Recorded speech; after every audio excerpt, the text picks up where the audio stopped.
We already have a caller waiting for you. Okay. Don from Gardendale. Don, we appreciate you staying up late with us this evening. Please, if you will, go right ahead with your question for Trooper O'Neill.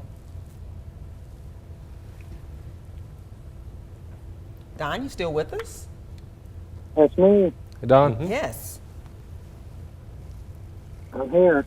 Yeah, go right ahead if you will.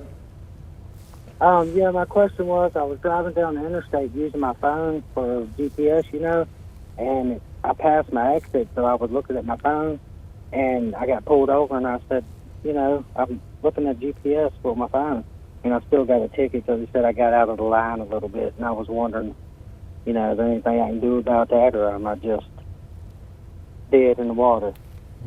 Well, Don, I'll just go ahead and tell you that, as far as using your GPS for directions, that's one thing that's separate from use a communication device as far as texting or sending a text or an email or whatever. But once you could not maintain your lane, that's a totally different story there. Once you fail to maintain your lane, then you're subject for a citation for improper lane use at that point.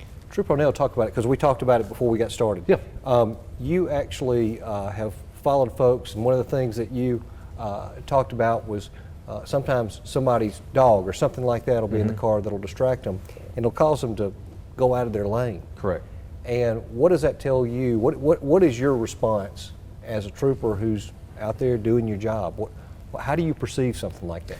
Well, there's so many more things inside your vehicle that could distract you other than just your cell phone. Messing with your radio, eating something. Pretty much there's a ton of things that could distract you while you're out there on the roadway. And driving is a skill.